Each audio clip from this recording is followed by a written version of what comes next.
करेंगे महाराष्ट्र की। महाराष्ट्र में इन दिनों एक मुद्दा जोरों से गूंज रहा है और वो है औरंगजेब की कब्र को हटाने को लेकर। लेकिन इस बीच औरंगजेब फैन क्लब की तरफ से स्टेटस लगाया जाता है और उस स्टेटस को लेकर के अब 14 लोगों पर एफआईआर दर्ज कर ली गई है। दूसरी तरफ ये मुद्दा विधानसभा में गूंजा, जिसके बाद अब पुलिस की तरफ से कार्रवाई की गई है।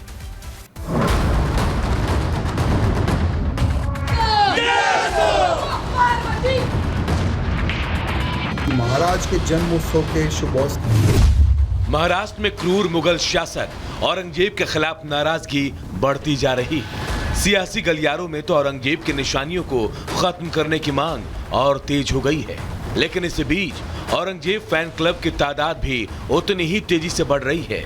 महाराष्ट्र के कई शहरों से खबर सामने आ रही है कि लोगों ने अपने सोशल मीडिया ऐप्स में औरंगजेब वाले स्टेटस लगाए हैं।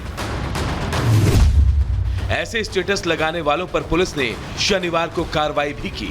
महाराष्ट्र के शोलापुर जिले में 14 लोगों के खिलाफ मामला दर्ज किया गया है।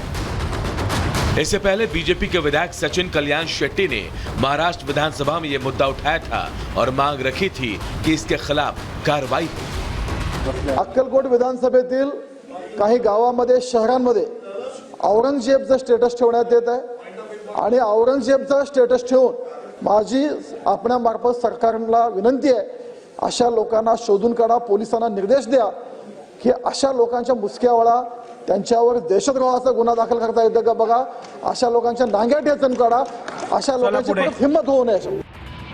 दूसरी ओर औरंगजेब की कब्र पर बुलडोजर चलाने की मांग पहले से ही महाराष्ट्र में तूल पकड़ चुकी है। तेलंगाना से बीजेपी विधायक टी राजा ने मांग रखी है कि केंद्र सरकार इस पर 1 रुपया भी खर्च न करे। इसे लेकर उन्होंने उपाय भी सुझाया है।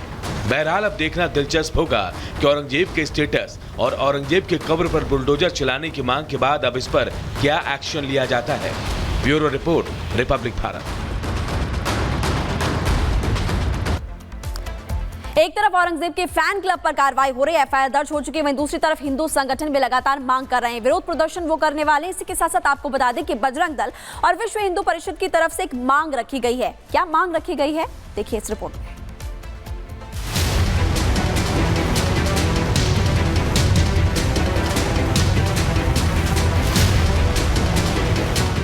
महाराष्ट्र में औरंगजेब के नाम को खत्म करने के लिए मानो एक मुहिम सी चल पड़ी है।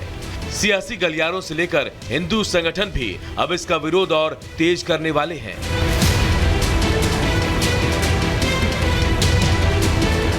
बजरंग दल और विश्व हिंदू परिषद ने एक नया आंदोलन चलाने का ऐलान किया है। औरंगजेब की कब्र है उसको हटाने के लिए विश्व हिंदू परिषद बजरंग दल आंदोलन कर रहा है। ये आंदोलन का स्वरूप है जो आने वाली 17 तारीख है, जिस दिन छत्रपति शिवाजी महाराज जी की जयंती है तिथि अनुसार, उसी दिन हम पूरे महाराष्ट्र राज्य में एक बड़ा आंदोलन करने जा रही है। दोनों संगठनों ने कब्र को हटाने के साथ ही एक और मांग का ऐलान कर दिया।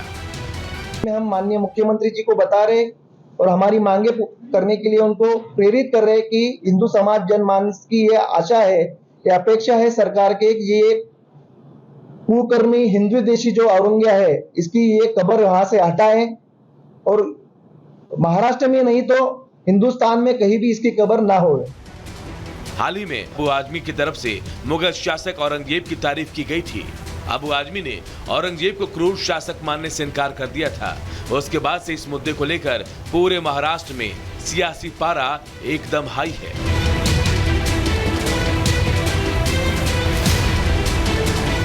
17 मार्च को बजरंग दल और विश्व हिंदू परिषद अपने आंदोलन को शुरू करने वाले हैं। ये देखना दिलचस्प होगा कि महाराष्ट्र सरकार का इसे लेकर क्या फैसला है। फिलहाल सुरक्षा के लिहाज से कब्र पर SRPF की घेराबंदी हो चुकी है। Bureau report, Republic Bharat.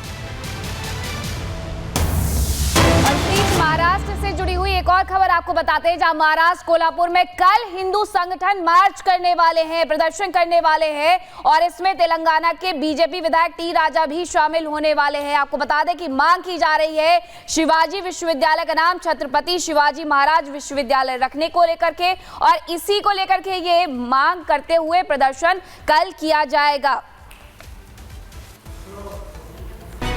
कौन हमारे इतिहास और स्वाभिमान पर प्रश्न चिन्ह खड़ा कर रहा है, उन सभी को खुली चुनौती देने के लिए मैं 17 तारीख के दिन कोल्हापुर आने वाला हूं। मेरे मित्रों, 17 मार्च के दिन कोई कार्य नहीं करना है, सभी दुकानें बंद करना है, पूर्ण समय इस मोर्चे के लिए आप सबको देना है।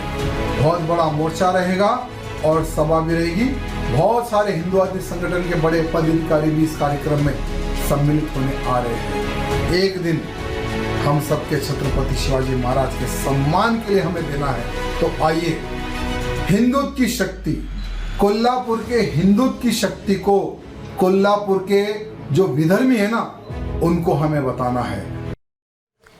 अगली खबर देवभूमि उत्तराखंड से। उत्तराखंड में 4 धाम यात्रा की तैयारी चल रही है। केदारनाथ धाम के कपाट 2 मई से खुल रहे हैं। इसी को लेकर एक खबर है, और खबर दरअसल ये कि अब गैर हिंदुओं की एंट्री पर बैन लग सकता है, इसकी तैयारी चल रही है। ये जानकारी किसने दी है, रिपोर्ट के जरिए पूरी खबर देखिए।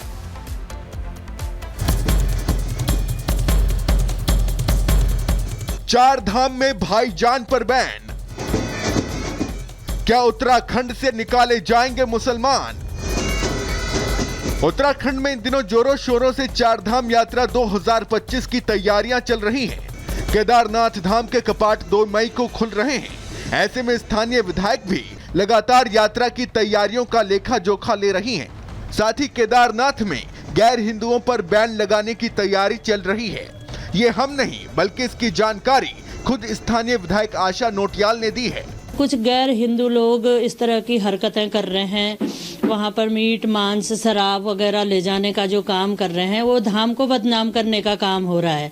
तो निश्चित तौर पर मैं भी यही कहूँगी कि उस पे इन चीज़ों को जांच करके देख करके ऐसे लोगों पे प्रतिबंधित होना चाहिए वहाँ पर।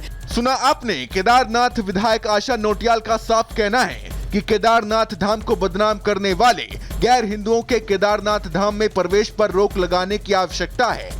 आशा नोटियाल ने कहा कि कुछ गैर हिंदू केदारनाथ धाम को बदनाम करने के लिए वहां पर मांस, मछली और शराब परोसने का काम करते हैं। ऐसे में उन लोगों को चिन्हित करते हुए उन पर प्रतिबंध लगाया जाएगा और यही उनकी कोशिश है। हमारे धाम की केदार बाबा की जो महत्ता है, जिसके लिए लोग दर्शन करने आते हैं भक्ति भाव से, वो भक्ति भाव से लोग दर्शन करके जाएं और ऐसी चीजें वहां पर न हो, ऐसा मेरा भी प्रयास रहेगा।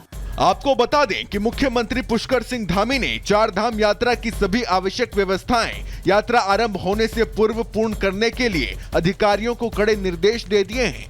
इसके साथ ही उन्होंने ग्रीन 4 धाम यात्रा अभियान की शुरुआत करने, हेली टिकटों की कालाबाजारी पर रोक लगाने के लिए एक ठोस कार्य योजना तैयार करने और यात्रा मार्ग पर सड़क, पेयजल, विद्युत और स्वास्थ्य सेवाओं की उचित व्यवस्था सुनिश्चित करने के लिए भी अधिकारियों को निर्देश दिए हैं। क्या सच में केदारनाथ धाम की छवि को धूमिल करने की कोशिश हो रही है? अगर हाँ, तो सच में ऐसे लोगों को केदारनाथ धाम में प्रवेश पर प्रतिबंध लगाने की सख्त आवश्यकता है। Bureau report, Republic Bharat. और ब्रेक ले रहे हैं। ब्रेक के बाद देखिए यहाँ पर 7 मिनट में देश दुनिया की 70 बड़ी खबर।